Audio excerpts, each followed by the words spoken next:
नमो लोये सौहरिहन्ताणम् नमो लोये सौहृदानम् नमो लोये सौभागिर्याम् नमो लोये सौजायाम् नमो लोये सौत्रिकावती सावनम् ओंकारमिन्दु संयुक्त नित्यम् जयन्ति योगिनः कामदमोक्षदं चैव ओंकाराय नमो नमः मङ्गलम् भगवान् विरो मङ्गलम् गौतमोऽग्नि मङ्गलम् कुन्कुण्डारि भुजेन्द्रमोसु मङ्गलम् नमः समरिसाराय स्वानुभूत्या तथा स्थिति स्वभावाय भवाय सर्वाणां विभाव निदाता।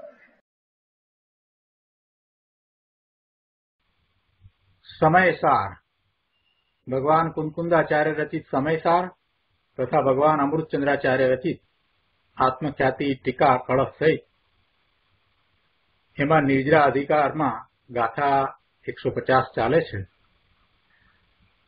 ગાથા 150 નો અર્થ ભાવાર્થ અને એના ઉપર પૂજ્ય ગુરુદેવે આપેલ પ્રવચન પણ આપણે લીધું છે।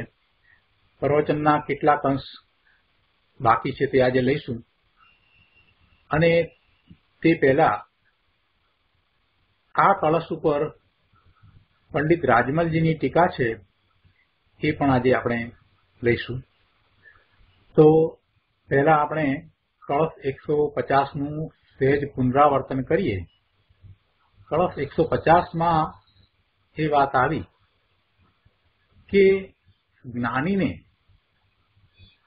એનો પોતાના નિજ આત્મા તરફ લક્ષ થતા જે જ્ઞાન સ્વભાવ પર્યાયમાં પ્રગટ થયો છે એવા જ્ઞાનીને પરના અપરાધથી એટલે કે પર પદાર્થો પર દ્રવ્યોના પરિણમનથી બંધ થતો નથી। અને એમાં એમ કહેવામાં આવ્યું કે એ જ્ઞાની સ્વને આધીન પરિણમે છે, કેમ કે વસ્તુનો સ્વભાવ આત્માનો સ્વભાવ એ પોતાને આધીન હોય, દરેક વસ્તુનો સ્વભાવ સ્વને આધીન હોય એ રીતે આત્માનો સ્વભાવ જ એવો છે અને એવો સ્વભાવ જ્ઞાનીએ પ્રગટ કર્યો છે। માટે જે આત્મા પોતે જ્ઞાન રૂપે પરિણમે છે તેને પરદ્રવ્ય અજ્ઞાન રૂપે કદી પરિણમાવી શકે નહીં। અને આમ હોવાથી જ્ઞાનીને કહ્યું છે કે તને પરના અપરાધથી બંધ થતો નથી, તેથી તું ઉપભોગને ભોગવ। હવે જે આ ઉપભોગને ભોગવ એમ જે અર્થ કરવામાં આવ્યો છે એ મૂળ તો કળશની અંદર બે શબ્દ મૂક્યા છે એના ઉપરથી એવો અર્થ કરવામાં આવ્યો છે કે ભુક્ષવ, જ્ઞાનીને ભુક્ષવ એટલે કે જ્ઞાનીને એમ કહ્યું કે તું ભોગવ। પણ અહીંયા પંડિત રાજમલજીની ટીકા આપણે લઈએ તો આપણને ખ્યાલ આવે કે એ ભોગવ એવા કોઈ આદેશપૂર્વક કે એવા ઉપદેશપૂર્વક કહેવામાં નથી આવ્યું એમ, પણ એને એવો બંધ નથી પડતો જો તું એવું ભોગવે છે છતાં પણ, એટલે કે એવા સંયોગોની વચ્ચે જ્ઞાની રહ્યો છે છતાં પણ એને એ પરદ્રવ્યના કારણે કોઈ બંધ પડતો નથી એવો ત્યાં અર્થ થાય છે। તો આજે આપણે રાજમલજીની ટીકા લઈએ છીએ। સમયસાર કળશમાંથી આપણે રાજમલજીની ટીકા લઈએ છીએ। એમાં પાન નંબર 139 ઉપર આ કળશ 150 નો આપ્યો છે અને અહીંયા કહે છે કે અહીં કોઈ પ્રશ્ન કરે છે કે સમ્યક દ્રષ્ટિ જીવ પરિણામથી શુદ્ધ છે તથાપી પંચેન્દ્રિય વિષય ભોગવે છે, ત્યાં વિષયને ભોગવતા કર્મનો બંધ છે કે નથી? સમાધાન આમ છે કે કર્મનો બંધ નથી। જ્ઞાનીન ભુક્ષવ, હે સમ્યક દ્રષ્ટિ જીવ, કર્મના ઉદયથી મળી છે જે ભોગ સામગ્રી તેને ભોગવે છે તો ભોગવ, તો પણ તને બંધ અર્થાત જ્ઞાનવર્ણ આદિ કર્મનું આગમન નથી। કેવો બંધ નથી? તો કહે છે કે ભોગ સામગ્રી તેનું ભોગવવામાં આવવું તેનાથી ઉત્પન્ન થતો એવો બંધ નથી। ભાવાર્થ આમ છે કે સમ્યક દ્રષ્ટિ જીવને વિષય સામગ્રી ભોગવતા બંધ નથી. નિજરા છે, કારણ કે સમ્યક દ્રષ્ટિ જીવ સર્વથા અવશ્ય પરિણામોથી શુદ્ધ છે. એવું જ વસ્તુનું સ્વરૂપ છે. પરિણામોની શુદ્ધતા હોતા બાહ્ય ભોગ સામગ્રી દ્વારા બંધ કરાતો નથી. એવું વસ્તુનું સ્વરૂપ છે. અહીં કોઈ આશંકા કરે છે કે સમ્યક દ્રષ્ટિ જીવ ભોગ ભોગવે છે તો ભોગ ભોગવતા રાગરૂપ અશુદ્ધ પરિણામ થતા હશે, ત્યાં તે રાગ પરિણામ દ્વારા બંધ થતો હશે. પરંતુ એમ તો નથી, કારણ કે વસ્તુનું સ્વરૂપ એમ છે કે શુદ્ધ જ્ઞાન થતાં ભોગ સામગ્રીને ભોગવતા સામગ્રી દ્વારા અશુદ્ધ રૂપ કરાતું નથી. કેટલીય ભોગ સામગ્રી ભોગવો, તથાપિ શુદ્ધ જ્ઞાન પોતાના સ્વરૂપે શુદ્ધ જ્ઞાન સ્વરૂપે રહે છે. વસ્તુનું એવું સહજ સ્વરૂપ છે. જ્ઞાન અર્થાત શુદ્ધ સ્વભાવરૂપ પરિણમ્યું છે. આત્મદ્રવ્ય શુદ્ધ સ્વભાવરૂપ પરિણમ્યું છે, એટલે કે જ્ઞાનરૂપ પરિણમ્યું છે. અનેક પ્રકારની ભોગ સામગ્રીને ભોગવતા અતીત, અનાગત કે વર્તમાન કાળમાં વિભાવ અશુદ્ધ રાગાદિરૂપ પરિણમન થતું નથી. એવું એ જ્ઞાન છે. એટલે કે જ્ઞાન વિભાવ રૂપ અશુદ્ધ રૂપ કે રાગાદી રૂપે થતું નથી.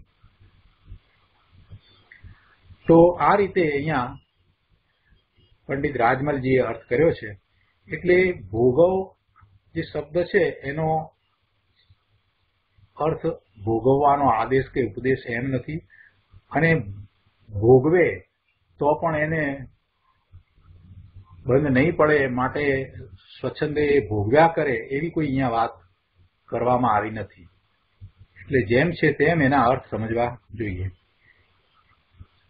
હવે પ્રવચન રત્નાકરમાં આપણે પાના નંબર 389 ઉપર વાત કરી હતી કે કોઈને વળી થાય કે અમે ગમે તે પરદ્રવ્યને ભોગવીએ તો એમાં હાનિ શું, ખોટું શું?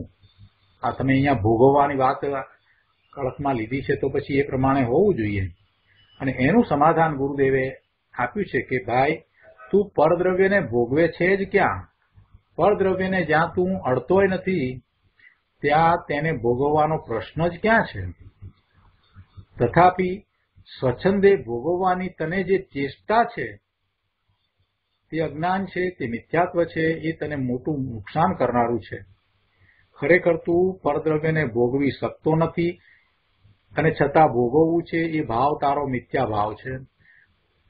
કેમ કે પરદ્રવ્યને તું અડતોય નથી અને છતાંય જો તું એવા ભાવ કરે, એવી ચેષ્ટા કરે છે તો એ તારા ભાવ અજ્ઞાનમય છે અને એવા અજ્ઞાનમય ભાવે થતાં તને મોટું નુકસાન છે. મિથ્યાત્વનું પાપ મોટું છે. મિથ્યાત્વને લીધે અનંત અનુબંધ થાય. અહીં તો એમ કહેવું છે કે પૂર્વના પુણ્યને લીધે સમ્યક દ્રષ્ટિને, સંકિતિને, જ્ઞાનીને, ધર્મીને ઘણા સંયોગો પ્રાપ્ત થયા હોય. સંકિતિને પુણ્યને કારણે રાજ પ્રાપ્ત થયું હોય, ચક્રવર્તી પદ પણ પ્રાપ્ત થયું હોય. એટલે કેટલા બધા સંયોગો પ્રાપ્ત થયા હોય, કેટલી બધી સામગ્રી એની સમીપમાં હોય. તો કહે છે કે એ હોય તો ભલે હો, એ સામગ્રીને, એ સંયોગો ને એ બધું જે છે તે હોય તો ભલે હોય, પુણ્યને કારણે એવું હોય. એ પરદ્રવ્ય રૂપ સંયોગ અને એ બધી સામગ્રી એ કાંઈ સમ્યક દ્રષ્ટિના જ્ઞાનને કે શ્રદ્ધાનને હાનિ પહોંચાડતા નથી. એનાથી સમ્યક દ્રષ્ટિના જ્ઞાન શ્રદ્ધાનને કાંઈ હાનિ થશે એમ છે જ નહીં. પરદ્રવ્યને કારણે મને લાભ હાનિ છે એમ સંકિતી શંકા કરતો નથી. એને એવી શંકા હોતી નથી. અને એ વાત અહીંયા તો કરી છે કે સમ્યક દ્રષ્ટિ છે તો એને સંયોગોની વચ્ચે છે, સામગ્રીની વચ્ચે છે. પૂર્વના કર્મના ઉદયોને લીધે એ બધું એને એની સમીપમાં પ્રાપ્ત થયું છે તો થયું છે અને એ તરફ એનું લક્ષ જાય છે. એટલી એની પુરુષાર્થની નબળાઈ પણ છે તો છે, પણ એથી કરીને એને જે પ્રાપ્ત કર્યું છે પોતાના શુદ્ધ સ્વરૂપનું લક્ષ્ય કરી અને જે સમ્યક દર્શન પ્રાપ્ત કર્યું છે, સંકિત પ્રાપ્ત કર્યું છે, એને કાંઈ હાનિ થતી નથી. એ વાત અહીંયા સમજાવી છે.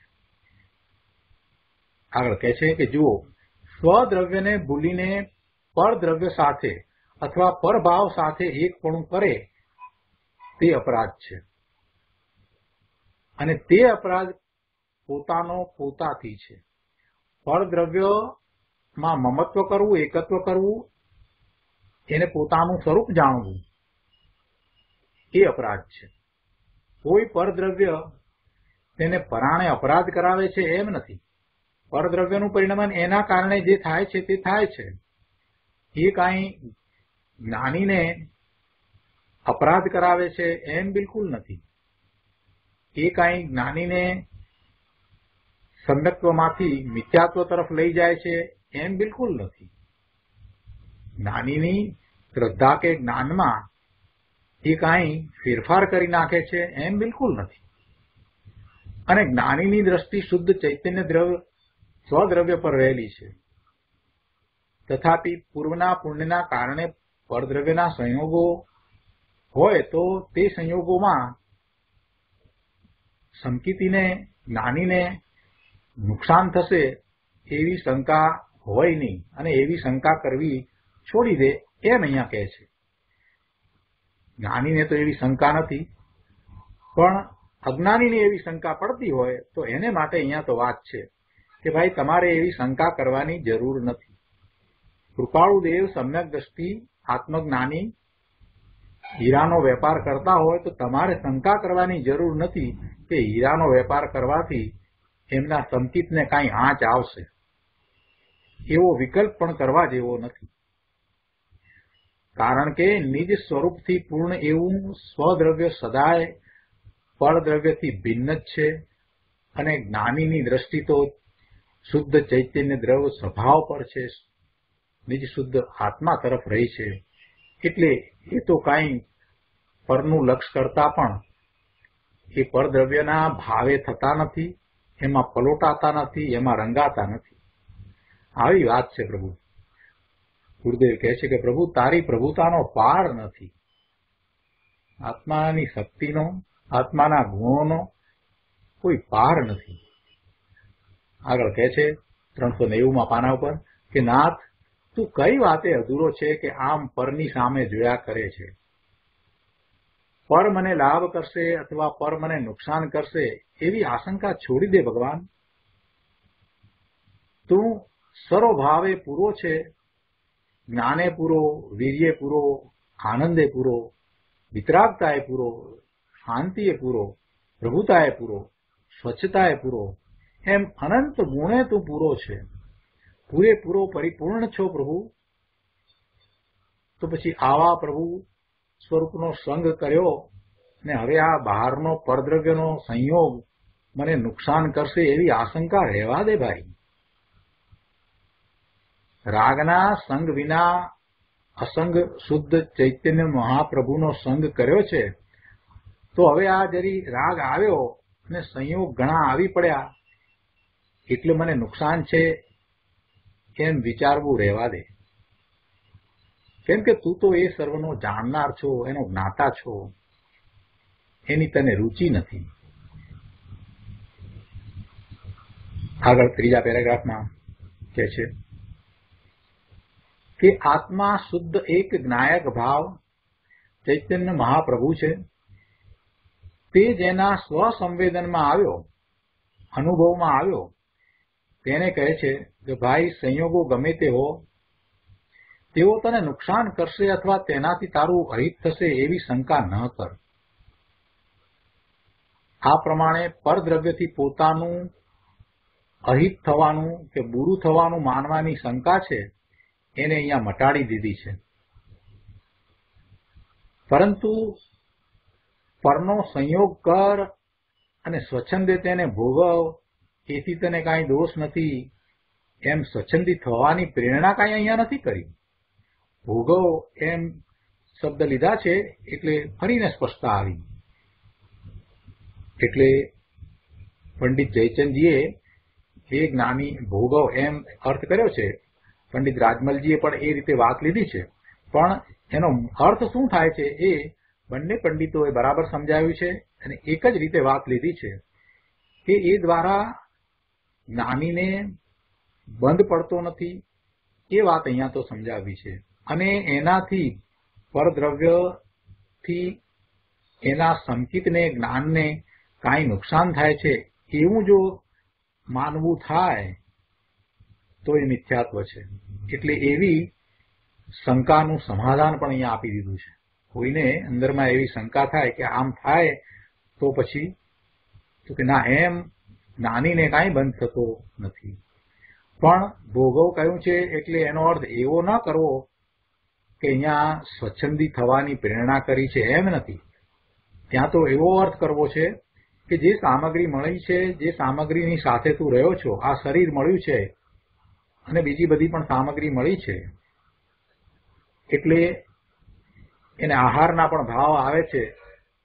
શરીર સાથે રહેવાનો એનો જે ભાવ છે એ ભાવ એ ભોગવવાનો ભાવ થઈ જાય છે. જે સામગ્રી મળી છે એ તરફ લક્ષ જાય છે એટલે એ ભાવને એને ભોગવવાના ભાવ તરીકે કહ્યું. પણ જ્ઞાનીને એમાં રુચિ નથી, એને એમાં આનંદ નથી.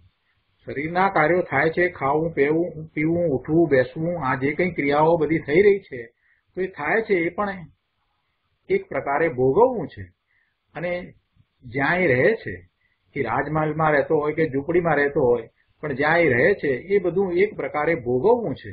પણ એ બધાથી, એ પર પદાર્થો અને એવા સંયોગોથી જ્ઞાનીને કાંઈ દોષ લાગતો નથી એ વાત અહીંયા સમજાવી છે. કેમ કે એ બધા પર પદાર્થોમાં એને રુચિ નથી, એને ભોગવવાનો ભાવ નથી.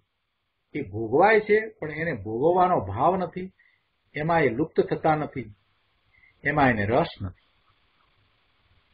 દ્રષ્ટિ જો સ્વદ્રવ્યથી ખસી ગઈ અને પરદ્રવ્યથી એકપણાને પામી, એટલે કે એમાં એકત્વ કરે કે આ સારું છે, આ રાજમહેલ બરાબર સારો છે, એમાં જ મને સુખ ને શાંતિ પ્રાપ્ત થાય છે, એવી જો દ્રષ્ટિ થાય કે આ લક્ષ્મીને લીધે હું સુખી છું, એવી જો એની દ્રષ્ટિ થઈ જાય કે આ શરીર સારું છે, હું બધી વાતે તંદુરસ્ત છું અને હું આ શરીરને બરાબર તંદુરસ્ત રાખું, એવા એના ભાવ થઈ જાય, એમાં એને ઈષ્ટપણું લાગે, એમાં એને સુખ લાગે, તો સમજવું કે એને નુકસાન છે. દ્રષ્ટિ જો સ્વદ્રવ્યથી ખસી ગઈ અને પરદ્રવ્યથી એકપણાને પામી તો નુકસાન જ છે. પછી ભલે પરદ્રવ્યના સંયોગો હો કે ન હો, બાકી દ્રષ્ટિ જેની એક જ્ઞાયક ભાવ પર સ્થિર છે, તેને સંયોગોના ઢગલા હોય તો એ કાંઈ નુકસાન નથી. અને જેને સંયોગો એટલા છે જ નહીં, વસ્તુ એટલી પ્રાપ્ત થઈ જ નથી, તે છતાંય ભોગવવાના ભાવ છે, એમાં ઈષ્ટ બુદ્ધિ છે, તો એને નુકસાન છે. સંયોગોના ઢગલા હોય અને એની રુચિ નથી અને એની જગ્યાએ જ્ઞાનીને એમ છે કે એ એકેય ચીજ મારી નથી, તો પછી એ ગમે તેટલી બહારની વસ્તુ હોય તેથી આત્માને શું લાભ કે નુકસાન થાય? કાંઈ થતું નથી. અને જ્ઞાની એને જ્ઞેય તરીકે માત્ર જાણે જ છે. તો આ રીતે આપણે આ કળશ 150 અહીંયા પૂરો કરીએ છીએ. હવે આ જ અર્થને દ્રષ્ટાંતથી દ્રઢ કરે છે.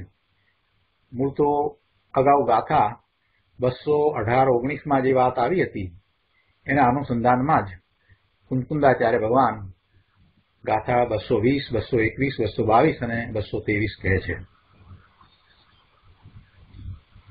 ભુજાન શ્યાપી વિવિધાની સચિત અચિત મિશ્રિતાની દ્રવ્યાણી સંખ્યસ્ય શ્વેત ભાવો ન અપી શક્યતે કૃષ્ણકઃ કર્તુમ તથા જ્ઞાનીનોપી વિવિધાની સચિત અચિત મિશ્રિતાની દ્રવ્યાણી. ભુજાન इति ज्ञानं न शक्यं ज्ञानता नेतुम् यदा स एव शङ्खः श्वेतस्वभावं तकं प्रहाय गच्छेत कृष्णभावं तदा शुक्लत्वं प्रजह्यात् तथा ज्ञानपि खलु यदा ज्ञान स्वभावं तकं प्रहाय अज्ञानेन परिणतस्तदा अज्ञानता गच्छेत। જેમ શંખ વિવિધ સચિત્ત મિશ્ર અચિત્ત દ્રવ્યો ભોગવે પણ શંખના શુક્લત્વને નહીં કૃષ્ણ કોઈ કરી શકે તેમ જ્ઞાની વિવિધ સચિત્ત મિશ્ર અચિત્ત દ્રવ્યો ભોગવે પણ જ્ઞાન જ્ઞાની તણું નહીં અજ્ઞાન કોઈ કરી શકે। જ્યારે સ્વયં તે શંખ શ્વેત સ્વભાવ નિજનો છોડીને પામે સ્વયં કૃષ્ણત્વ ત્યારે છોડતો શુક્લત્વને તેમ જ્ઞાની પણ જ્યારે સ્વયં નિજ છોડી જ્ઞાન સ્વભાવને અજ્ઞાન ભાવે પરિણમે અજ્ઞાનતા ત્યારે લહે। ગાથા 220 થી 223 એના અર્થમાં અહીંયા કહે છે કે શંખસ્ય વિવિધાની સચિત્ત અચિત્ત મિશ્રિતાની એટલે કે જેમ શંખ અનેક પ્રકારના સચિત્ત અચિત્ત અને મિશ્ર દ્રવ્યાણી ઉજ્જાનાશ્ય અપી એટલે કે એ અનેક પ્રકારના સચિત અચિત મિશ્ર દ્રવ્યોને ભોગવે છે એટલે કે ખાય છે। શંખ અનેક પ્રકારના સચિત અચિત મિશ્ર દ્રવ્યોને ખાય છે ભોગવે છે એટલે કે ખાય છે તો પણ શ્વેત ભાવ કૃષ્ણ કરતું ન અપી શક્યતે તો પણ તેનું શ્વેતપણું કોઈથી કાળું એટલે કૃષ્ણ કરી શકાતું નથી। તથા જ્ઞાની ન અપી વિવિધાની સચિત અચિત મિશ્રિતાની દ્રવ્યાણી ઉજ્જાનસ્ય અપી જ્ઞાનમ અજ્ઞાનાતા નેતુમ ન શક્યતા તેમ જ્ઞાની પણ અનેક પ્રકારના સચિત અચિત અને મિશ્ર દ્રવ્યોને ભોગવે તો પણ તેનું જ્ઞાન કોઈથી અજ્ઞાન કરી શકાતું નથી। શું ઉદાહરણ આપ્યું? શંખનું ઉદાહરણ આપ્યું। દરિયામાં રહેલો શંખ શંખ જે માછલી કાચબા વગેરે હોય છે એવી રીતે શંખની વાત લીધી છે। શંખ એક પ્રાણી છે, દરિયાઈ પ્રાણી છે અને એ અનેક પ્રકારના સચિત અચિત દ્રવ્યોને એ ખાય છે ભોગવે છે છતાં એ એનું શ્વેતપણું ગુમાવતો નથી। એને કોઈ એ સચિત અચિત ગમે તેવા દ્રવ્યો એ ખાય છતાં પણ એ શંખને કોઈ કાળું કરી શકતું નથી। શંખ તો સફેદ જ રહે છે। શંખનો ખોરાક ગમે તે પ્રકારનો હોય એ ગમે તે પદાર્થોને ખાય સચિત અચિત મિશ્રિત પદાર્થોને ખાય ભોગવે તો પણ એનું શ્વેતપણું એ પદાર્થોને લીધે કાળું થતું નથી। આ દ્રષ્ટાંત આપ્યું અને એના ઉપરથી દ્રષ્ટાંત કહ્યું કે એવી રીતે જ્ઞાની પણ અનેક પ્રકારના સચિત અચિત અને મિશ્ર દ્રવ્યોને ભોગવે તો પણ તેનું જ્ઞાન કોઈથી અજ્ઞાન કરી શકાતું નથી। આ ગાથા 220 અને 221 કહેવાયું। હવે એ પછી ગાથા 222 અને 223 કહે છે કે યદા સહ એવ શંખ તકમ શ્વેત સ્વભાવમ પ્રહાય કૃષ્ણ ભાવમ ગચ્છેત। જ્યારે તે જ શંખ પોતે તે શ્વેત સ્વભાવને છોડીને કૃષ્ણ ભાવને પામે અર્થાત કૃષ્ણ ભાવે પરિણમે। જ્યારે તે જ શંખ પોતે જાતે જ સ્વયં તે શ્વેત સ્વભાવને છોડીને કૃષ્ણ ભાવે પરિણમે કૃષ્ણ ભાવને પામે તદા શુક્લત્વમ પ્રજહાત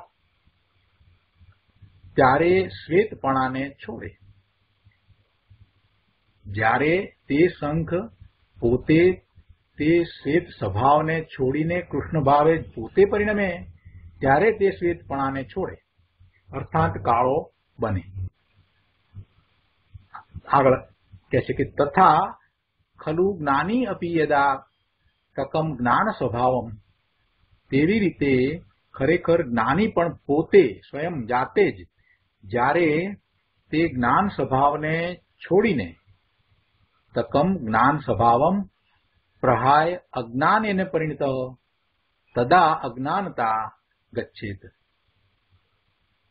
તેવી રીતે ખરેખર જ્ઞાની પણ પોતે જ્યારે જ્ઞાન સ્વભાવને છોડીને અજ્ઞાન રૂપે પરિણમે ત્યારે અજ્ઞાનપણાને પામે.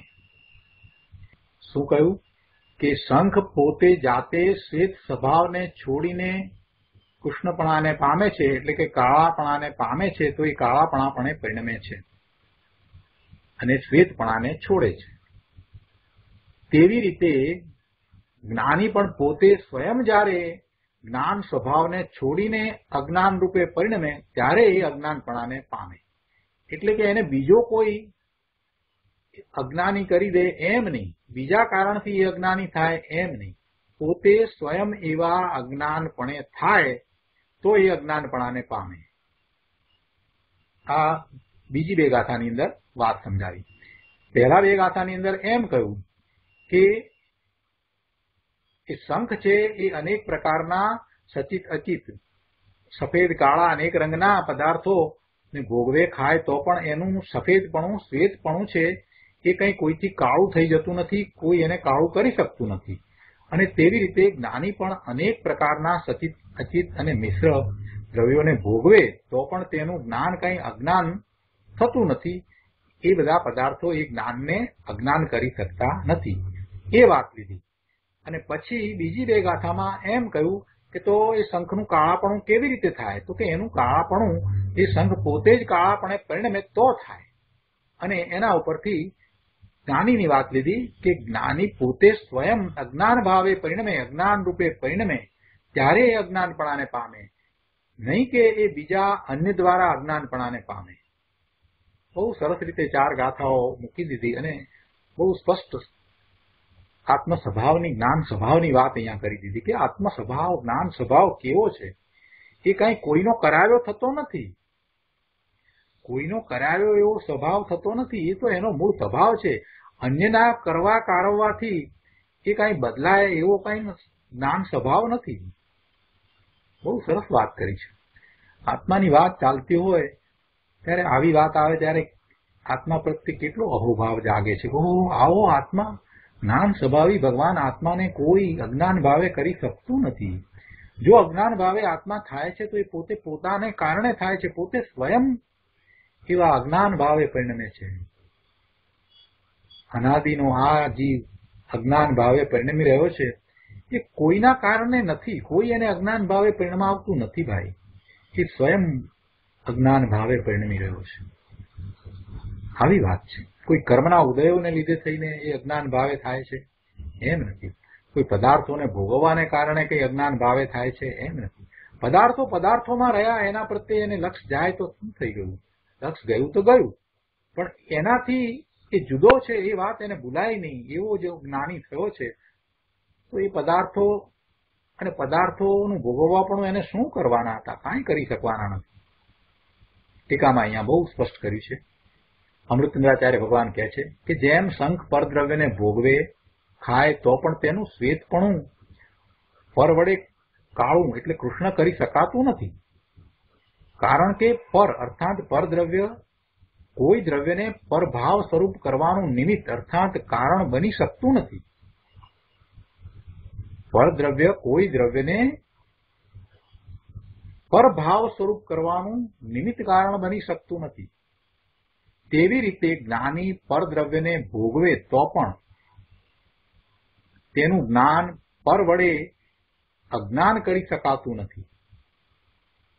કારણ કે પર અર્થાત પરદ્રવ્ય કોઈ દ્રવ્યને પરભાવ સ્વરૂપ કરવાનું નિમિત્ત કારણ થતું નથી, એમ થઈ શકતું જ નથી. માટે જ્ઞાનીને પરના અપરાધના નિમિત્તે બંધ થતો નથી. પરના કારણે જ્ઞાનીને બંધ થતો નથી. પરના કારણે જ્ઞાનીને અજ્ઞાનપણું આવતું નથી. વળી બીજી બે ગાથાની વાત કરતા અમૃતચંદ્રાચાર્ય ભગવાન કહે છે કે વળી જ્યારે તે જ શંખ ફળ દ્રવ્યને ભોગવતો અથવા નહીં ભોગવતો થકો શ્વેત ભાવને છોડીને સ્વયમેવ કૃષ્ણ ભાવે પરિણમે, શ્વેત ભાવને છોડીને સ્વયમેવ પોતે જાતે જ કૃષ્ણ ભાવે પરિણમે ત્યારે તેનો શ્વેત ભાવ સ્વયંકૃત કૃષ્ણ ભાવ થાય, અર્થાત પોતાથી જ કરવામાં આવેલા કૃષ્ણ ભાવ રૂપ થાય. પોતાથી જ કરવામાં આવેલ એવા કાળા ભાવ રૂપે કૃષ્ણ ભાવ રૂપે એ થાય ત્યારે કે એ સ્વયંમેવ શ્વેત ભાવને છોડે તો. તેવી રીતે જ્યારે તે જ જ્ઞાની પરદ્રવ્યને ભોગવતો હોય અથવા તો ના ભોગવતો હોય પણ જ્ઞાનને છોડીને સ્વયંમેવ અજ્ઞાન રૂપે પરિણમે ત્યારે તેનું જ્ઞાન સ્વયંકૃત અજ્ઞાન થાય. સ્વયંકૃત અજ્ઞાન થાય, પોતે એને અજ્ઞાન રૂપ કરે. માટે જ્ઞાનીને જો બંધ થાય તો પોતાના જ અપરાધના નિમિત્તે અર્થાત પોતે જ અજ્ઞાનપણે પરિણમે ત્યારે બંધ થાય છે. પણ બીજો કોઈ એને બંધ કરાવે છે એમ નથી. બીજાના કારણે, બીજાના પરિણમને કારણે જ્ઞાનીને બંધ થતો નથી. પંડિતજીએ ભાવાર્થમાં સમજાવ્યું છે કે જેમ શંખ કે જે શ્વેત છે તે પરના ભક્ષણથી કાળો થતો નથી, પરંતુ જ્યારે પોતે જ કાલીમા રૂપે પરિણમે ત્યારે કાળો થાય છે. તેવી રીતે જ્ઞાની પરના ઉપભોગથી અજ્ઞાની થતો નથી, પરંતુ જ્યારે પોતે જ અજ્ઞાન રૂપે પરિણમે ત્યારે અજ્ઞાની થાય છે અને ત્યારે બંધ કરે છે. આમાં ચારે ગાથાને એક સાથે લઈ અને ભાવાર્થ 3 લીટીમાં કહી દીધો. મૂળ વાત આટલી જ છે કે જ્ઞાની પોતે સ્વયં અજ્ઞાન રૂપે પરિણમે ત્યારે અજ્ઞાની થાય છે અને ત્યારે એને બંધ પડે છે. પણ કોઈ પરદ્રવ્ય એને અજ્ઞાન રૂપ કરી દે એમ થતું નથી. જ્ઞાની પરના ઉપભોગથી અજ્ઞાની થતો નથી. જ્ઞાની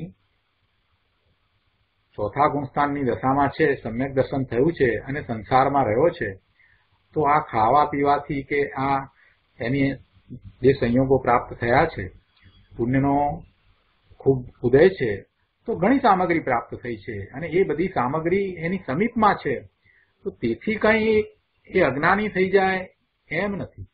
એ રાજમહેલમાં રહે છે એટલે રાજમહેલનો ઉપભોગ થયો કહેવાય. એ મિષ્ટાન સહિતના સારા જમણ જમે છે, રાજમહેલમાં રાજકુમાર થયો છે, તો એને એ સામગ્રી મળે છે, એને ખોરાક રૂપે એવું મળે છે, તો એથી કાંઈ એ અજ્ઞાની થઈ જાય છે એમ નથી.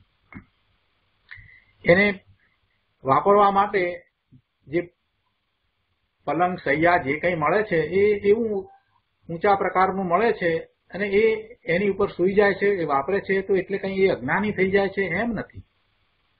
આપણે તીર્થંકર ભગવાનનો વિચાર કરીએ તો તીર્થંકર ભગવાનનો જીવ હજી તીર્થંકર નથી થયા, પણ જ્યારે છેલ્લો ભવ છે એ ભવમાં જન્મ લે છે તો એ રાજકુમાર તરીકે જન્મ લે છે અને એ રાજકુમાર મોટા રાજાને ત્યાં ઉછરે છે, તો કેટલાય પ્રકારની સામગ્રી એમને સહજ રીતે પ્રાપ્ત થઈ છે, પણ એ સમ્યક દ્રષ્ટિ છે, એક ક્ષાયિક સમકીતી છે. એટલે જે કંઈ ભોગની સામગ્રી પ્રાપ્ત થઈ છે અને એની સાથે રહ્યા છે, એ રાજકુમાર એની સાથે રહ્યા છે, એ ખાય છે, પીએ છે, રહે છે, બધું કરે છે, તો એથી કંઈ એમને એવા બંધ પડતા નથી. જો એમ બંધ પડે તો પછી એ ભવે મોક્ષે ક્યાંથી જાય? જેટલા તીર્થંકર થયા એ બધા રાજાના પુત્ર હતા, મહારાજાઓના પુત્ર હતા, ને કેટલાક તો પોતે ચક્રવર્તી હતા. તો કેટલી સામગ્રી પ્રાપ્ત થઈ હોય અને એ સામગ્રી સાથે જ્યાં સુધી દીક્ષા લીધી નથી ત્યાં સુધી એ રહ્યા, તો જો ઋષભદેવ ભગવાનનો વિચાર કરીએ તો 84 લાખ પૂર્વનું એમનું આયુષ્ય અને પોતે 83 લાખ પૂર્વ સુધી તો સંસાર અવસ્થામાં રહ્યા, અને એ પણ કેવી સંસાર અવસ્થા, મોટા રાજા. હવે આવી દશામાં 83 લાખ પૂર્વ સુધી રહ્યા હોય તો બધી ભોગ સામગ્રી બધું જ હતું, તે સાથે રહ્યા તો પછી એમને કેટલો બંધ પડવો જોઈએ. 83 લાખ પૂર્વ સુધી જે સામગ્રીનો ઉપભોગ રહ્યો હોય અને જો બંધ પડે તો કેટલો બંધ પડે. તો પછી નિદ્રા કરતા એમને કેટલાય ભાવ થઈ જાય. એવું નથી ભાઈ, એમ નથી. આ સમજ જ ખોટી છે. એમને પુણ્યના ઉદયને લીધે થઈ અને એ સામગ્રી પ્રાપ્ત થઈ તો થઈ, અને એ સામગ્રીની સાથે રહ્યા એટલે એમ કહેવાયું કે એ ભોગવે છે. ઋષભદેવ ભગવાન તીર્થંકર થયા એ ભવની વાત આપણે વિચાર કરીએ તો એ 83 લાખ પૂર્વ સુધી જયારે સંસાર અવસ્થામાં હતા ત્યારે એ રાજમહેલમાં રહેતા હતા અને બધી જ સામગ્રીને ભોગવતા હતા. એટલે બધા જ પ્રકારના જે કંઈ ભોગ પ્રાપ્ત થયા હતા એ એમને હતા. તો એથી કરીને એમનું જ્ઞાન, જે સમ્યક જ્ઞાન હતું, એ કંઈ હાનિ પામ્યું એમ તો થતું નથી. એ ક્ષાયિક સંકિતિ હતા તો ક્ષાયિક સંકિતિ જ રહ્યા. આ વાતને સમજવાની છે. એટલે એ ભોગવ એમ કહ્યું એટલે ભોગવવામાં કહેવાનો આશય એવો છે કે ભોગવાય છે તો ભોગવાય છે, પણ એની તરફ એનું લક્ષ નથી, એની રુચિ નથી, એમાં એને ઈષ્ટપણું નથી, એમાં એને સારાપણું લાગતું નથી, એમાં એકત્વ નથી, એમાં મમત્વ નથી. એ સંયોગી ચીજ છે તો સંયોગી જાણે છે અને પદાર્થોને જ્ઞેય તરીકે જાણે છે. પદાર્થોમાંથી પોતાને સુખ અને આનંદની પ્રાપ્તિ થાય છે એવી એમને દ્રષ્ટિ નથી, એવી એમને શ્રદ્ધા નથી, એવી એમને માન્યતા નથી. પોતાના સ્વરૂપમાંથી જ જ્ઞાન, આનંદ, સુખ અને શાંતિની પ્રાપ્તિ થાય છે. એ એમને ક્યાંય શીખવા જવાની જરૂર નથી, કેમ કે એ અનુભવ સહિત છે. એવા ઉપદેશની પણ એમને જરૂર નથી, કેમ કે એ જ્ઞાની છે એટલે એમને તો એ અનુભવ સહિત છે. પોતાના સ્વરૂપમાંથી આનંદ આવે છે, સુખ અને શાંતિ એમાંથી મળે છે અને એમની દ્રષ્ટિ તો ત્યાં જ રહી છે. એટલે બહારમાં જે કંઈ થયું છે, બહારમાં જે કંઈ રહ્યું છે, બહારમાં જે કંઈ થઈ રહ્યું છે એની સાથે પોતે પણ રહ્યા છે. તો એથી શું, એ બધું ભોગવાય છે એવું આપણને લાગે છે. એટલે એ અપેક્ષાથી એમ કહ્યું કે ભોગવે તો ભોગવે, તેથી કાંઈ એને બંધ પડતો નથી. એટલે પરદ્રવ્યો ઘણા મળે તો પછી વધારે એને બંધ પડે એમ પણ નથી. એ તો દ્રષ્ટિનો વિષય છે કે દ્રષ્ટિ ક્યાં રહી છે. દ્રષ્ટિ ભગવાન આત્મા તરફ રહી હોય એને પછી આ બધી સામગ્રી શું કરે, કાંઈ કરે નહીં. બહુ સરસ વાત સમજાવી દીધી છે. ધર્મની આવી વાત ક્યાં સમજવા મળે આ કાળની અંદર. આવા પંચમ કાળમાં ધર્મની સાચી વાત મળવી એ પણ મોટું પુણ્ય હોય તો મળે, નહીં તો કાંઈ મળે નહીં. અહીંયા આપણા પુણ્યને લીધે આપણને આ બધું પ્રાપ્ત થયું છે. ગુરુદેવે આપણને આ શાસ્ત્રની સમજ આપી છે, સાચી દ્રષ્ટિ આપી છે. તો હવે આ 4 ગાથા ઉપર પૂજ્ય ગુરુદેવ કાંજી સ્વામીએ જે પ્રવચન આપ્યું છે એના અંશ લઈએ. પ્રવચન રત્નાકર ભાગ 7મો, પાના નંબર 395, ગાથા 220 થી 223, ટીકા ઉપરનું પ્રવચન. ગુરુદેવ કહે છે, જુઓ શું કહ્યું કે કોઈ પણ પદાર્થને પરભાવ સ્વરૂપ એટલે કે જે પરદ્રવ્યનો ભાવ છે તે સ્વરૂપ કરવાનું કારણ બની શકતું નથી. કોઈ પણ પદાર્થ પહેલા પદાર્થને બીજો પદાર્થ બીજાના ભાવે કરે એમ શક્ય નથી. અહીં પરભાવ એટલે એકલો વિકારી ભાવ એમ નહીં, પણ કોઈ દ્રવ્ય પરદ્રવ્યના કોઈ પણ ભાવરૂપ અન્ય દ્રવ્યને કરી શકતું નથી એમ અર્થ છે. આગળ કહે છે, કોઈએ આ વાત કરી, પેલું ઉદાહરણમાં આવ્યું ને કે શંખ પરદ્રવ્યને ભોગવે ખાય, તો કોઈએ પ્રશ્ન કર્યો કે આપ કહો છો કે પરદ્રવ્યને કોઈ ભોગવે ખાય નહીં અને પાછું કહ્યું કે ભોગવે ખાય. આપ તો એમ કહો છો કે પરદ્રવ્યને કોઈ ભોગવી શકતું જ નથી, ખાઈ શકતું નથી, અને અહીંયા તો આ ગાથામાં તો એમ વાત આવી કે શંખ પરદ્રવ્યને ભોગવે અને ખાય. તો એ ક્યાંથી આવ્યું? એમ ગુરુદેવ સમજાવે છે કે ભાઈ અહીંયા તો એ ઉદાહરણ તરીકે લેવામાં આવ્યું છે ને લૌકિક દ્રષ્ટાંત છે. કેમ કે તમને લૌકિક દ્રષ્ટાંત આપીએ તો તમને સમજમાં આવે. એટલા માટે એ દ્રષ્ટાંત છે, સમજાવવા માટે દ્રષ્ટાંત છે. અને સમજાવવા માટે દ્રષ્ટાંત લીધું છે એ લૌકિક લીધું છે. અને એ ખરેખર તો વસ્તુનું સ્વરૂપ તો એમ જ છે કે એક દ્રવ્ય બીજા દ્રવ્યને ખાતું કે ભોગવતું નથી. એ વાત તો એમ જ છે. ખરેખર શંખ પરદ્રવ્યને કંઈ ખાતોય નથી ને ભોગવતોય નથી. એ પણ જીવ છે ને, તો જીવ અપેક્ષાએ જોઈએ તો એ જીવ જે શંખ નામના શરીર સાથે રહેલો જીવ એ કાંઈ કોઈને ભોગવતો નથી ને ખાતોય નથી. પણ અહીંયા તો લૌકિક દ્રષ્ટાંત લીધું છે ને, એટલે દ્રષ્ટાંત તો સમજાવવા માટે છે. અહીંયા વાત સમજાવવી છે એટલે આ લૌકિક દ્રષ્ટાંત લીધું છે. મૂળ વાત ઉપર આવતા ગુરુદેવ સમજાવે છે કે શંખ પરદ્રવ્યને ભોગવે ખાય તો પણ શંખનું શ્વેતપણું પર વડે કૃષ્ણ કરી શકાતું નથી. શંખ ધોળો હોય ને કાળો કાદવ ખાય કે દરિયામાં કાળા જીવડા ખાય તો પણ તેથી કાંઈ તેનું શ્વેતપણું સફેદપણું પર વડે પલટી જાય એમ નથી. આ દ્રષ્ટાંત છે. અહીંયા તો સિદ્ધાંત કેવો છે કે કોઈ પણ વસ્તુને પરભાવરૂપ કરી શકતી નથી. એ સિદ્ધાંત અહીંયા તો સમજાવવો છે. એટલે કે જે સમયે જે દ્રવ્યની જે પર્યાય તેના પોતાથી થાય છે, જે સમયે જે દ્રવ્યની જે પર્યાય તેના પોતાથી થાય છે તેને કોઈ બાહ્ય નિમિત્ત આવીને ફેરવી દે એમ છે નહીં. કોઈ દ્રવ્ય અન્ય દ્રવ્યને તેના પોતાના ભાવને પલટીને પરભાવરૂપ કરી દે એમ નથી. તો નિમિત્ત આવીને કરે શું? નિમિત્ત આવીને કાંઈ કરતું નથી. નિમિત્ત બીજાનું શું કરે? કાંઈ કરતું નથી. ઉપાદાનનું એ શું કરવાનું હતું? કાંઈ નહીં. જે હાજર છે એને નિમિત્ત કહેવાય છે. નિમિત્ત તરીકે જે છે ને એ પોતે પોતાનું કાર્ય કરે છે. નિમિત્ત તરીકે જે છે એ પોતે પોતાનું કાર્ય કરે છે અને અહીંયા કાર્ય થાય છે તો એને ઉચિત નિમિત્ત તરીકે નિમિત્ત કહેવામાં આવ્યું છે. પણ એ કઈ બીજાનું કઈ કરે એમ વાત તો છે જ નહીં. એ વાતને અહીંયા ગુરુદેવે સારી રીતે સમજાવી છે કે ભાઈ નિમિત્ત બીજાનું એટલે ઉપાદાનનું શું કરે? નિમિત્ત એનું પોતાનું કરે પણ પરનું તો કાંઈ ન કરે. પણ નિમિત્ત હોય છે ને, નિમિત્ત હોય એની ક્યાં ના પાડી છે? નિમિત્ત હોય પણ તેથી શું? જે કાળે જે દ્રવ્યની પર્યાય પોતાથી થાય છે તે દ્રવ્યની તે પર્યાય બીજા દ્રવ્યથી એટલે કે પર દ્રવ્યના ભાવથી થાય છે એમ ત્રણ કાળમાં બનતું નથી. એટલે કે નિમિત્ત દ્વારા કંઈ એનું કાર્ય થતું નથી.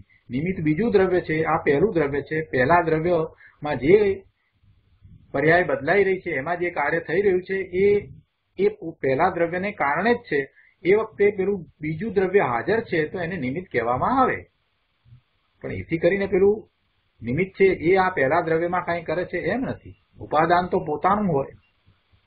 કહે છે તેવી રીતે જ્ઞાની પરદ્રવ્યને ભોગવે તો પણ તેનું જ્ઞાન પર વડે અજ્ઞાન કરી શકાતું નથી. કારણ કે પર અર્થાત પરદ્રવ્ય કોઈ દ્રવ્યને પરભાવ સ્વરૂપ કરવાનું નિમિત્ત બની શકતું નથી.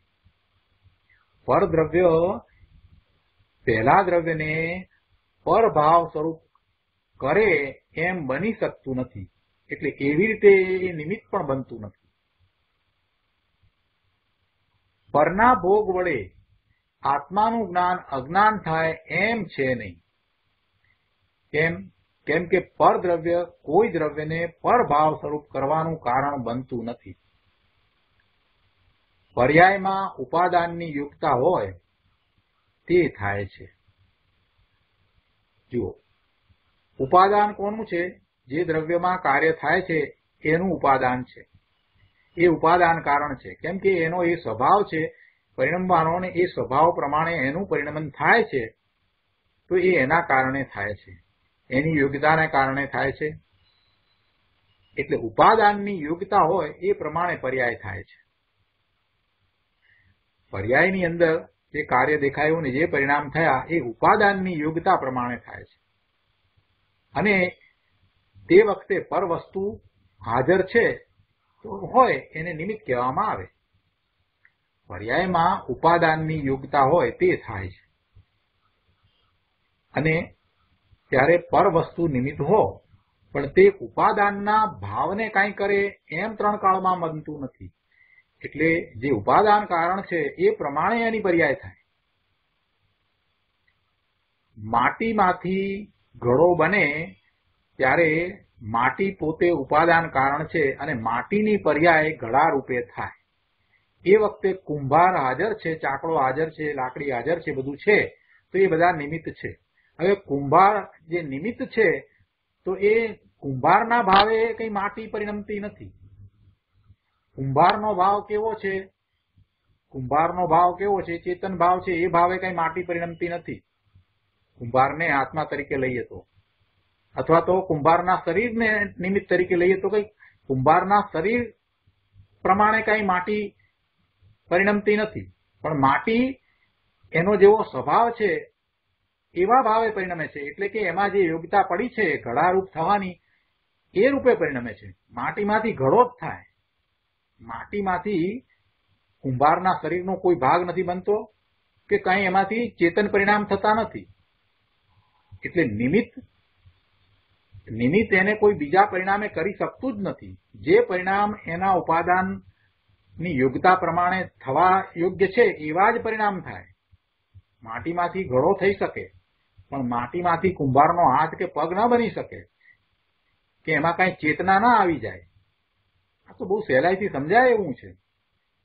પર્યાયમાં જે પર્યાય થાય એમાં ઉપાદાનની જે યોગ્યતા હોય એ રૂપે જ થવાનું થાય. પર્યાય એટલે પરિણામ જે થાય, કાર્ય થાય, તો એ કેવી રીતે કાર્ય થાય? તો ઉપાદાનની યોગ્યતા પ્રમાણે થાય. ઉપાદાન શું છે? માટી છે. અને માટીનો જેવો સ્વભાવ છે એ પ્રમાણે એમાંથી પર્યાય થાય. માટીનો સ્વભાવ જે નથી એ પ્રમાણે એની પર્યાય થઈ શકે નહીં. માટીમાંથી હીરો ન બની શકે, માટીમાંથી હાર ન બની શકે. માટીની યોગ્યતા કેવી છે? તો કે એમાંથી ઘડો થઈ શકે, કુંડું થઈ શકે, કોડિયું થઈ શકે. એટલે ઉપાદાનની યોગ્યતા હોય એ થાય અને એવા પરિણામ થાય છે, એવી પર્યાય થાય છે. તે વખતે હાજર રહેલું નિમિત્ત હોય અને એ કાર્ય થયું છે તો એ નિમિત્તને ઉચિત નિમિત્ત કહેવાય. પણ એ વખતે કાર્ય જ ન થાય તો એને નિમિત્ત પણ કહેવાય નહીં. માટી પડી હોય, કુંભાર પણ આટા મારતો હોય, પણ ત્યારે એ કુંભારને નિમિત્ત ન કહેવાય, કેમ કે કાર્ય થતું નથી. કાર્ય જ્યારે થાય અને જે હાજર છે તેને નિમિત્ત કહેવામાં આવે છે. એટલે ઉપાદાનની યોગ્યતા પ્રમાણે પર્યાય થાય છે. કઈ નિમિત્તની યોગ્યતા પ્રમાણે પર્યાય થતી નથી. ઉપાદાનમાં જે એવી યોગ્યતા પડી છે માટે એવી પર્યાય થાય છે. આ વાતને સમજવાની જરૂર છે. પર્યાયમાં ઉપાદાનની યોગ્યતા હોય તે થાય છે. અને અત્યારે પરવસ્તુ નિમિત્ત હો, પણ તે ઉપાદાનના ભાવને કાંઈ કરે એમ ત્રણ કાળમાં બનતું નથી. ઉપાદાનના ભાવને નિમિત્ત કાંઈ કરતું નથી. એટલે જે એનો ભાવ છે એ ભાવે જ પરિણમે. પરદ્રવ્યના ભાવે એ પરિણમે નહીં. માટી કુંભારના ભાવે થાય નહીં, માટી ચાકડાના ભાવે થાય નહીં. એની એવી પર્યાય થાય જ નહીં. માટીની પર્યાય કેવી થાય? તો કે એની જે યોગ્યતા છે, એનો જે ભાવ છે એ ભાવે જ થાય. અને એવું થઈ રહ્યું છે તો એમાં નિમિત્ત શું કરે છે? કાંઈ કરતું નથી, હાજર છે. બીજું શું છે? નિમિત્ત ને ઉપાદાનની કેટલી સરસ વાત ગુરુદેવે કેવી સરસ રીતે સમજાવી દીધી. તોય પાછો કોઈને પ્રશ્ન થયો અને એને ફરી પાછો પ્રશ્ન કર્યો કે તો શું ચોખા એકલા એની મેળે ચડે છે? ઊનું પાણી જોઈએ કે ના જોઈએ? અગ્નિ હોય અને પાણી હોય તો ચોખા ચડે. બાકી ચોખા એના વગર લાખ વર્ષ પડ્યા તો થોડા ચડે છે. સિદ્ધાંત અને તત્વને જે સમજ્યા નથી ને એને આવી વાતો હોય છે. ગુરુદેવ શાંતિથી સમાધાન આપે છે કે ભાઈ, ચોખાની ચડવાની પર્યાય છે ત્યારે તે ચડે છે અને ત્યારે અગ્નિ અને પાણી નિમિત્ત છે. પણ કાંઈ નિમિત્ત વડે ચોખા ચડે છે એમ છે નહીં. કેમ કે પરદ્રવ્ય કોઈ દ્રવ્યને પરભાવ સ્વરૂપ કરી શકતું નથી. ચોખા ચડે છે તો ચોખામાંથી ભાત થાય છે. ચોખામાંથી પાણી થતું નથી, ચોખામાંથી અગ્નિ પણ થતી નથી. પેલા અગ્નિ અને પાણી જે છે નિમિત્ત છે એ ભાવે તો કાંઈ ચોખા થતા નથી. ચોખા ચડવા એવું કાર્ય થવું, ચોખા રંધાઈને ભાત બનવા એ કાર્ય થાય એ વખતે પાણી, અગ્નિ એ બધા નિમિત્ત હોય તો હોય, પણ એ કાંઈ ચોખાના ભાવને બદલી નાખે છે? ચોખાના ભાવને તો બદલતા નથી. ચોખાનો ભાવ તો એ જ રહે છે કે ચોખામાંથી ચડીને ભાત જ થાય. ચોખામાં ભાવને એ કઈ બદલી શકતા નથી. એ કઈ પાણીના ભાવે કે અગ્નિના ભાવે તો કરી શકતા નથી. તો શું થયું? સહેલી ને સરળ વાત સમજાય એવી છે,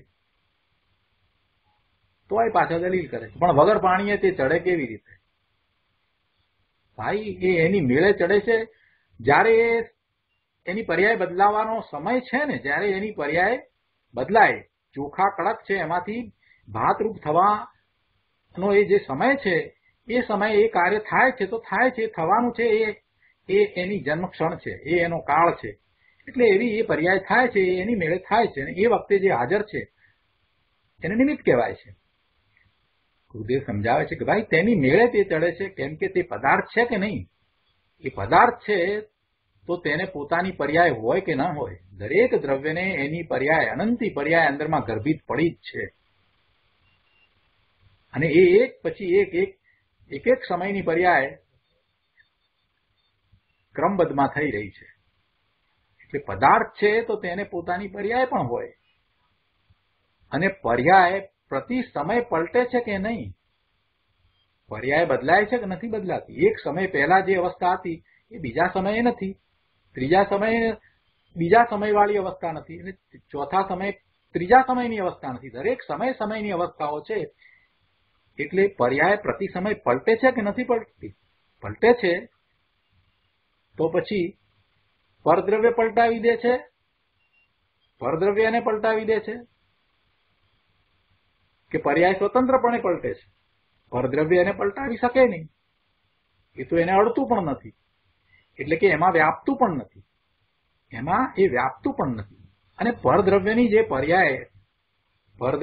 પર્યાય થઈ રહી છે એને માટે પરદ્રવ્ય જવાબદાર છે. પણ આ દ્રવ્ય ચોખાની જે પર્યાય થાય એને માટે પેલા પરદ્રવ્ય પાણી અને અગ્નિ ક્યાંથી જવાબદાર થાય?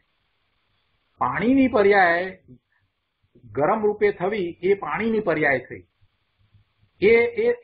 એનું કાર્ય પાણી પોતે કરશે કે પેલા ચોખાનું કામ કરવા જશે?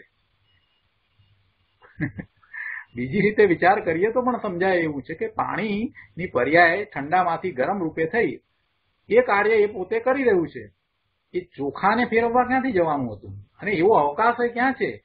એક સમયની પર્યાય, પછી બીજા સમયની પર્યાય, ત્રીજા સમયની પર્યાય, એની વચ્ચે બીજા કોઈને ઘૂસવાનો અવકાશ પણ નથી. ત્યારે પછી એ ક્યાંથી એની પર્યાયને પલટાવી દે?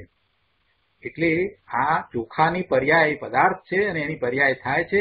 પ્રતિ સમય એની પર્યાય પલટે છે, અને પલટે છે તો એને પરદ્રવ્ય કઈ પલટાવી દે છે એમ નથી.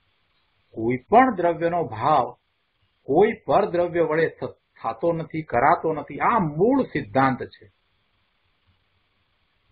આત્માનો વિકારી કે નિર્વિકારી ભાવ જે વખતે થાય છે તે વખતે પરદ્રવ્ય વડે તે ભાવ કરી શકાય છે એમ નથી, એમ બિલકુલ નથી. આગળ કહે છે પાના નંબર 357 પર, અહીંયા બીજા પેરેગ્રાફમાં, કે ભાઈ વસ્તુની સ્થિતિની એવી મર્યાદા છે કે પોતાના ભાવને પોતે કરે. કોઈ પણ દ્રવ્ય એ પોતે પોતાના ભાવે પરિણમે અન્ય ભાવે પરિણમી શકે નહીં, કેમ કે એનામાં એવા ગુણ રહેલા છે. સોનું સોનાના ભાવે પરિણમે, માટી માટી ભાવે પરિણમે. સોનું માટી રૂપ થાય નહીં, માટી સોના રૂપે થાય નહીં. જીવ જીવ ભાવે પરિણમે, જળ જળ ભાવે પરિણમે. એટલે એવા ભાવે પરિણમવાનું થાય ત્યારે એનામાં રહેલા ગુણોને કારણે એવું પરિણમન થાય. જ્યારે બીજું છે એની અંદર એ ગુણ નથી, અને એ આ પહેલા દ્રવ્યમાં વ્યાપતું પણ નથી, એટલે એ પહેલા દ્રવ્યની પર્યાયને બીજું દ્રવ્ય આવીને કરી શકે એ શક્ય જ નથી. એ મર્યાદા છે. શું મર્યાદા છે? કે એ પોતે પોતાના ભાવે જ પરિણમે. એક તો એ વાત છે, કેમ કે એનામાં એવા ગુણ છે, અને એવા પરિણમન કરાવવામાં અન્ય કોઈ કાંઈ કરી શકતું નથી, કેમ કે અન્ય એમાં પ્રવેશ પામતું નથી, એમાં વ્યાપતું નથી. વસ્તુની સ્થિતિની એવી મર્યાદા છે કે પોતાના ભાવને પોતે કરે, પણ પરદ્રવ્ય વડે પરદ્રવ્યનો ભાવ કરાય એમ ક્યારેય ન બને. આપણે એ જ વાત કરી.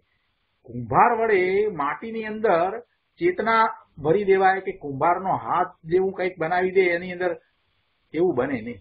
માટીની પર્યાય બદલાઈને માટી રૂપે જ થાય. એમાં કાંઈ લોહી માંસ હાડકા એવું કાંઈ અંદર ઉત્પન્ન થઈ જાય એમ બને નહીં, કે એમાં કાંઈ ચેતના ઉત્પન્ન થઈ જાય એમ બને નહીં. એટલે માટી દ્રવ્ય જે છે એ માટીના ભાવે પરિણમે અને પોતે પરિણમે. એમાં પરદ્રવ્યના ભાવે એ થાય નહીં, પરદ્રવ્ય ભાવે એ કરી શકાય જ નહીં. આ વાત અહીંયા સ્પષ્ટ કરી છે. કેમ કે કોઈ દ્રવ્ય બીજા દ્રવ્યનો જે ભાવ છે તેને કરવાનું નિમિત્ત કારણ બની શકતું નથી. નિમિત્ત પરમાં અકિંચિત કર છે, અર્થાત નિમિત્ત પરમાં કાંઈ પણ કરે નહીં. જીવ જે કાળે જે ભાવથી પરિણમે છે તે કાળે બીજી ચીજ તે ભાવને કરે કે પલટાવી દે એમ 3 કાળમાં બનતું નથી. જીવ પોતે પોતાના ચેતન ભાવે પરિણમે, એમાં પેલું જળ એને પરિણમાવે તો જીવ શું કરશે? અને જળ એ પોતે પોતાના જળ ભાવે પરિણમશે કે અહીંયા ચેતનમાં કંઈક કરી શકશે? જે એનામાં ગુણ જ નથી એ ભાવે એ ક્યાંથી પરિણમવાનું ને બીજાને પરિણામવાનું હતું? જળમાં ચેતના ગુણ નથી તો એ ચેતનની અંદર કંઈ વ્યાપવાનું નથી અને ચેતનની અંદર કાંઈ કરી શકે નહીં, પણ હાજર છે એટલે આપણે એને નિમિત્ત કારણ ક્યારેક કહીએ છીએ. કોઈક જગ્યાએ કોઈ કાર્ય થતું હોય ત્યાં એને નિમિત્ત કહેવામાં આવે, પણ એથી કરીને નિમિત્ત કાંઈ કરી દે છે એ માન્યતા મિથ્યા છે.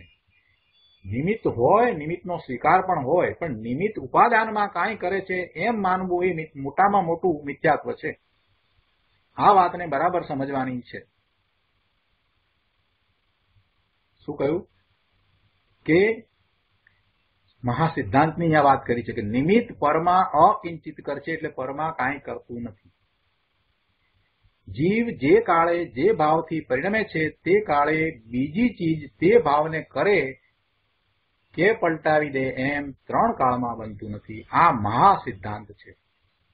હવે આ વાત કરી એટલે કોઈ અહીંયા પ્રશ્ન કર્યો છે કે નિયત ક્રમમાં તો નિયતવાદ થઈ જાય છે, અને હવે એ વિશે વધારે સ્પષ્ટતા આપણે આવતા સ્વાધ્યાયમાં લઈશું. આજનો સ્વાધ્યાય આપણે અહીંયા સુધી રાખીએ છીએ. નિમિત્ત ઉપાદાનની વાત, એના પરિણમનની વાત આવી છે એટલે ઘણી સ્પષ્ટતાઓ ગુરુદેવ કરશે, અને સાથે સાથે 5 સમવાયની વાત અહીંયા પણ લેશે.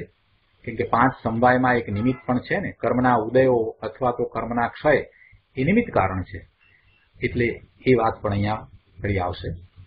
તો આજનો સ્વાધ્યાય આપણે અહીંયા સુધી રાખીએ છીએ. સુખધામ અનંત સુખ